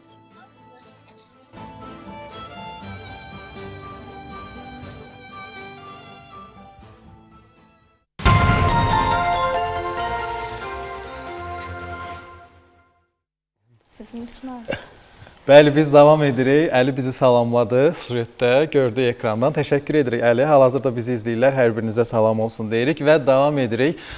Az öncə mən sual ünvanlamışdım proqram başlayanda. Hansı ki alış-verişinizi marketlərdənmi, yoxsa bazarlardanmı, yarmarkalardanmı edirsiniz? Nəyi hardan alırsınız?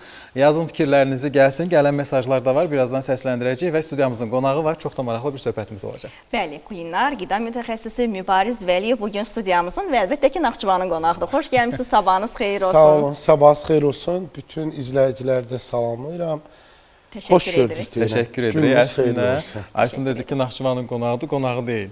Yerlimiz gəlib, belə deyərdim. Amma burada yaşamadığına görə uzun bir vaxtdan sonra siz Naxçıvana gəlmişsiniz, deyilmi? 95-ci ildən. Bəli.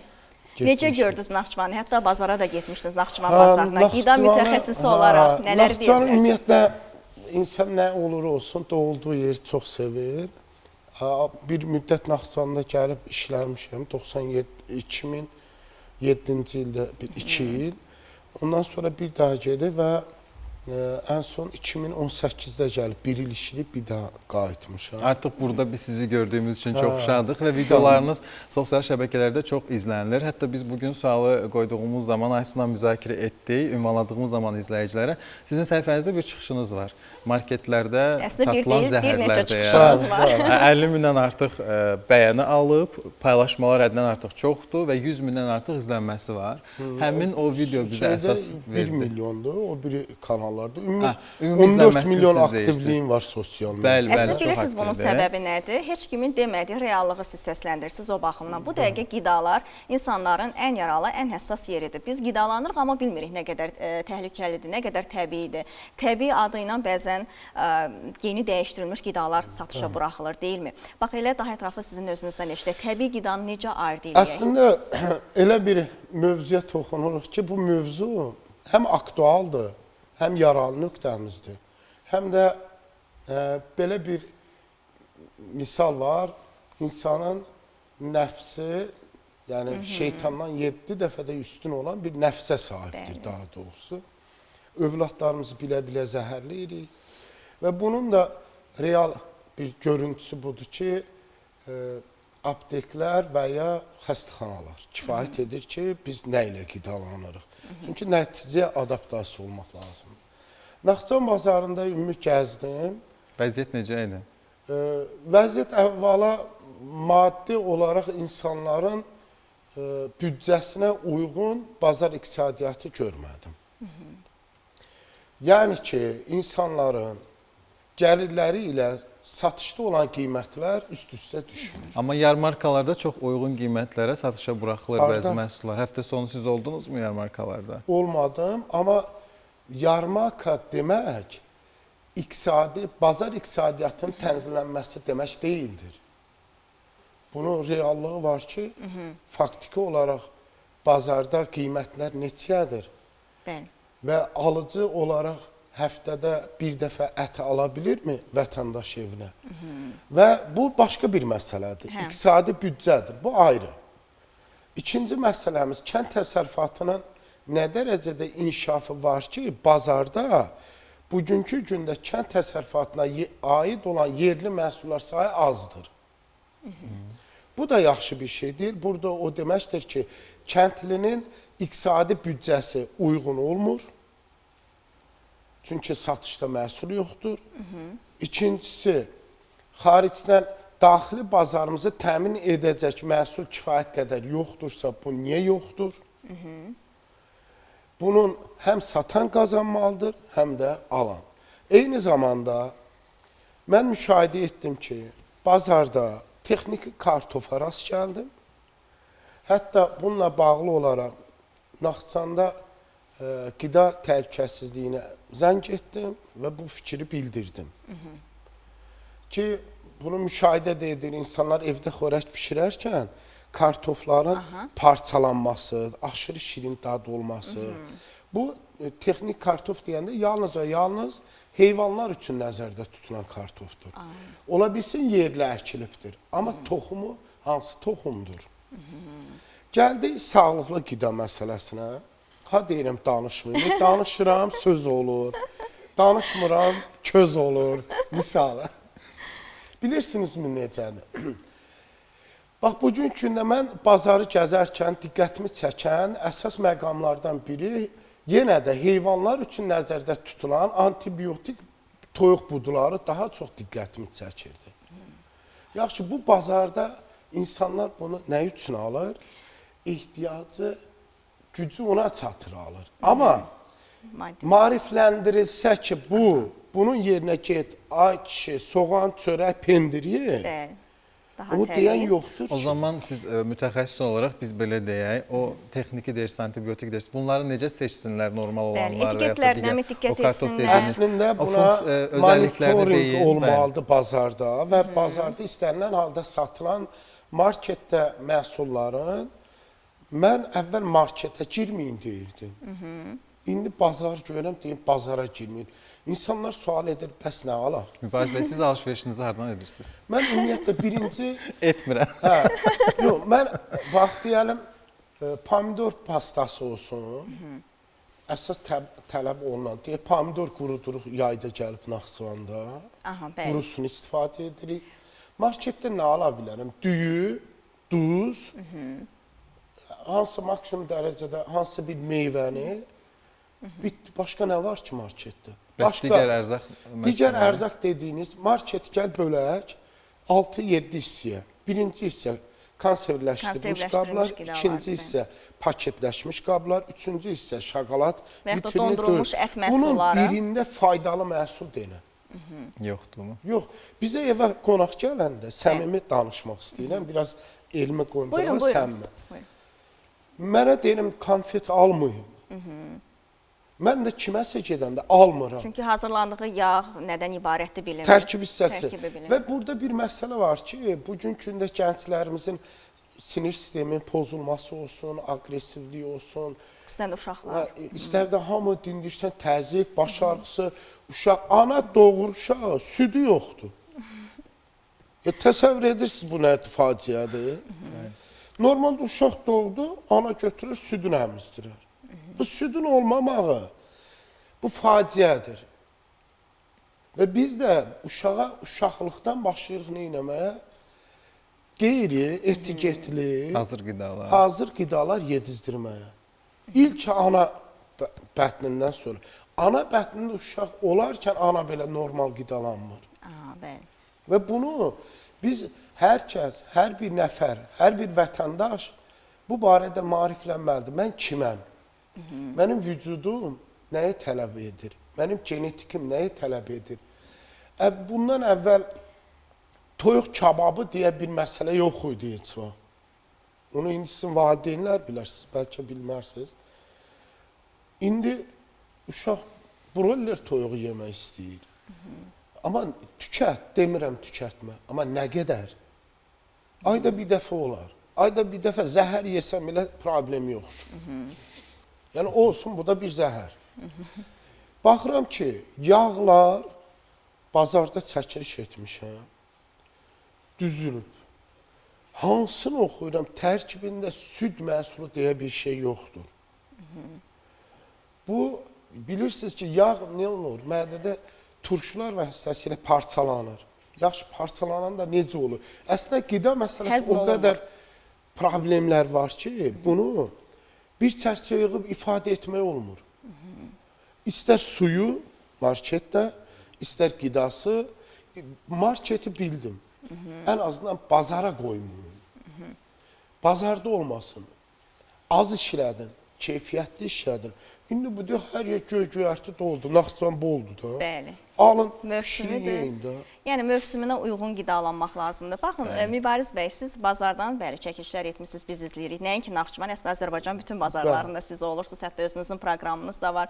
Naxçıvanda mən bildiyim qədərilə siz məhz bal aldınız, pendir aldınız, deyilmi? Sizin xoşunuza gələn məhsullar da var. Gəlin, biraz da bax bu tərəflərdən danışın. İndi yaxşı bizimdir. Əlbəttə ki, amma reallığı da demək lazımdır ki, həll olunsun. Yaxşını deyim, həvəsləndirim. Pendirimiz mükəmməl, təbiətimiz mükəmməl, bitkilərimiz mükəmməl, təmiz balımız var, saxta balımız da var bazarda. Mən orada bal var idi, o indi çəkib göstərmədim. El qınağına çəkilərəm ki, öz yeri gedib çəkib nələr qoyur ortaya. Adam təriflədi şam belə, dedim, nə qədər balım var? 100 kilo alıram, amma geyrik laboratoriya. Dedi, onda getmirəm. Bəli. Yəni, bu da var. Bu, sözsüz ki, biraz da vicdan məsələsidir. Çünki alıcı qida mütəxəssisi deyil ki, aldığı qidanın keyfiyyətinə bələd olsun. Bəzən o etiketində belə doğru düzgün məlumatlar qeyd olunmadığına görə bir məsələ də var. Bəzən insanlar bunu büdcə ilə hesablayır ki, imkanım olsa alarım. İmkanlı nə edir? İmkanı da geri o zəhərləri alır da. Pulu olanda. Sən imkanın var. Avtomobilin imkanın yoxdur deyəlim. Avtomobilin ən keyfiyyətli yağ tökmək istəyirsən. Öz orqanizma ən zibil yağı tökürsən. Yəni bu nə məntiqlidir, bu nə şuurdur. İnsanlar psixoloji olaraq bir qismi artıq robot halındadır.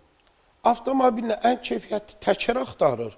Özü isə ən ucuz sinteks corab geyir. Ən sağlam yağlar hansılardır? Bəs alıcılar nəyə diqqət eləsinlər? Hansı yağlar alsınlar? İstənilən insan orqanizminə mütləq kərə yağı ehtiyacdır. Təbii kərə yağı. Təbii kərə yağı.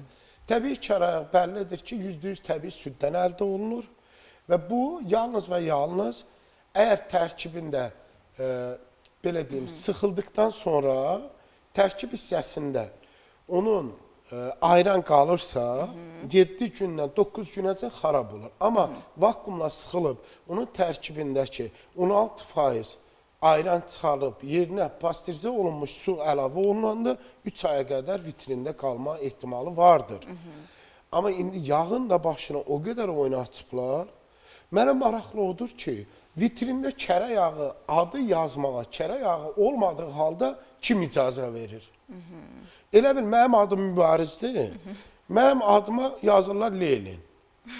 O da deyir ki, mənim adım Mübarizdir. Mübariz bəy, bu arada bizi izləyənlərdən suallar gəlməyə davam edir. Az öncə sual ünvanladınız. Üzr istəyirəm, coşuram arada, amma siz konkret cavab vermədiniz də, hardan alış-veriş edirsiniz, amma izləyicilər yazıb bu arada. Siz hardan alış-veriş edirsiniz? Marketdən yoxsa yarmarkadan, bazardan? Mən qeyd etdim. Marketdən. Mən dedim ki, məhsula görə dəyişir yəni. Əvvəla mən məsələn sabah Şamaxıda çəkilişdəyəm. Bazarda və Şamaxı hazırlaş çəkiliş. İndidən xəbərlər var ki, satıcılar biraz təşvişə düşür, siz gəlməmişdiniz amma. Satıcılar məhsulu qoyub gedirlər. Kim qoyub gedir? Saxtamal satan. Deməli. Məsələn, Naxçıvan bazarında nə müşahidə elədim? Kənd yumurtasının adı ilə kənd toyuq yumurtasını o qədər palçıqlayıblar ki, üzrün zibilli. Limiti geçiblər. Bu səfər daha bəlli eləyir ki, mən kənd toyuğun yumurtası deyiləm. Və soruşdum gizli. Pıçıldadılar qulağıma ki, Mübariz bəy, biz sizi tanıyırıq.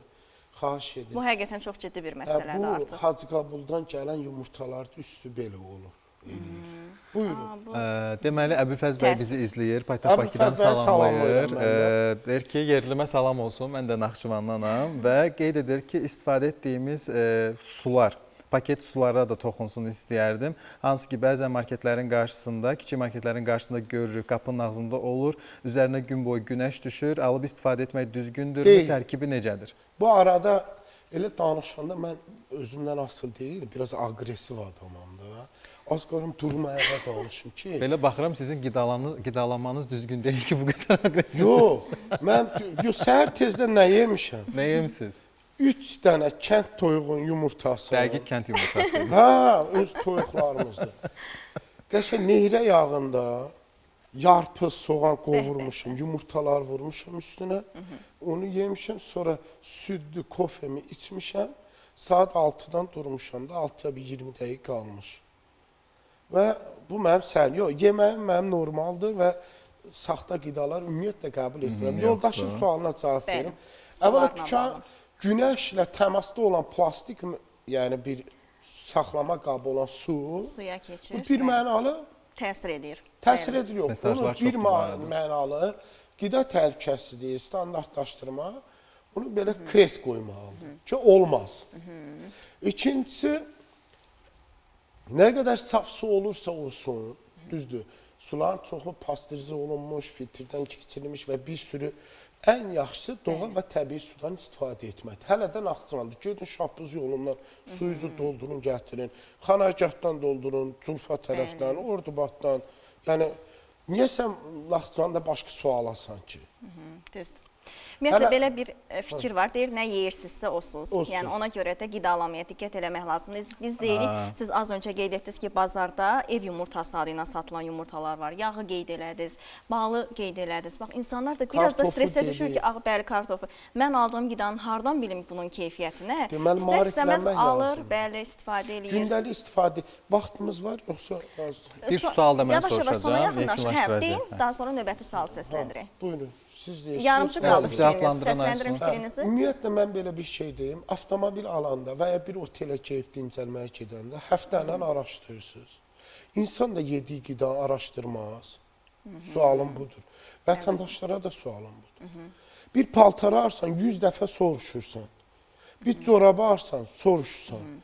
Qida alırsan gündə. Bu, sənin insan orqanizmi nəyə bənzəyir? Bir saraya. Ağzı insanın, dili isə sarayın mühafizəçisidir. Ləzzətə 30 saniyəli, 20 saniyə ləzzətə aldanır, o rüşvətə. Mədəsinə saxta məhsulları ötürür, o rüşvətə aldanır. Nə dadlıdır, nə şirindir, nə filandır. Sonra bədən əziyyət çəkir. Saray isə zəhərlənir bunlar. Bunun günahkarı kimdir? Dil. Dil hara tabi edir? Beyinə. Yaxşı. Mən deyirəm ki, bir maşın alasınız, nə bilim, bir xanımlar bir əl kremi alacaq, 2 manatlıqdır. Onu elə qəşəng 50 dəfə sürtür, sən işlədirsən, və sən uşağa yemək yedizdirsən. Adam bunu araşdırmaz mı? İndi onsuz sosial medyası olsun, televiziyası olsun, internet olsun, istənilən məhsulun, kodları, barkodları oxu, eva ərzaqa. Bilmirəm sözü, bu bir tarif olub artıq. Yəni nə var? Mən bir növ bu yanıtmaca kimi, yəni ki, öz üzərindən günah atmaq üçündür. Uşaqlar böyüyüb, haqlıdır ki, valideynlərini o qidalara görə məhkəməyə versin. Sən mən yedirtmirsən. Süd verməmsən, bari elə normal qida verərdin. Elə ona görə də boşuna deməyiblər atalar. İnsanın başına nə gəlirsə dilindən gəlir, dilimizə sahib çıxmalıdır. Və bir sual da gəlib bizə izləyicilərdən. Kütləvi şəkildə su filtrləri satılır baha qiymətə və insanlar da bir yandan alırlar bunları, quraşdırırlar evlərə. İndi böyük şəhərlərdə, megapolislərdə yaşayan insanlar bu su filtrlərdən istifadə etməlidirmi, işə yarayırmı, sağlamlıq üçün faydalıdırmı? Son sualımız. Deməli, su filtrlərinə qaldıqda istənilən halda şəhərdə istifadə olunan sular, hətta bizim kənddə istifadə etdiyimiz sular suvarma suyudur. Suvarmadan da betərdir.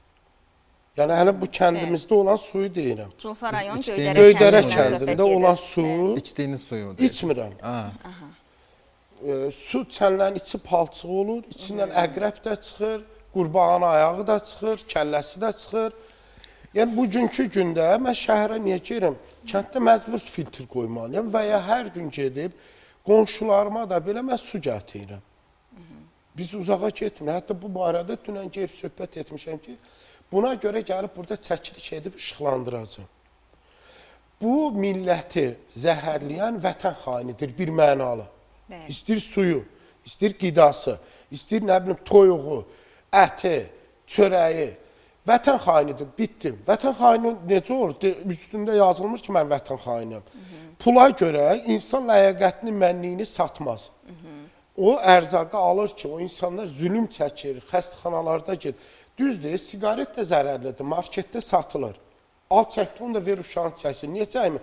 Çünki düşünürsən... Bunun zərərli olduğu artıq açıq-aşkar aydındır. Amma digər qidalar elə deyil. Amma sən üstündə yazıqda oxu da. Oxu ki, bu zərərlidir, alma. Cipsi, mənim uşağım hər gün şoka krem yeməsə bizi öldürür. Alma. Palmal yağı yedizdirirsən sən uşağa. Bəli, tərkibində palma yağı var. Gəldi su filtrlərinə, əslində hansı vaxtınız da azdır. Mən vaxtı iləyəndə uzun vaxtı iləyəndə. Alsınlar, almasınlar qısaca. Yox, su filtri, məsələn, Bakıda, evimizdə su filtri var. Çünki həmin su tərkib hissəsi və codluğu 220-dən də yuxarıdır. Halbuki 120-dən yuxarı olan sular, suvarma sular kimi qeydiyyata alınır. Və bu insan nə içməlidir? Filtr suyu. pH-ı ən azı bir 15 olsun filan. Bəzən deyirlər ki, tərkibində olan vitaminləri alır. Codluğu necə alırsın onu da. Amma müəyyən qədər alır. Tam deyil yəni.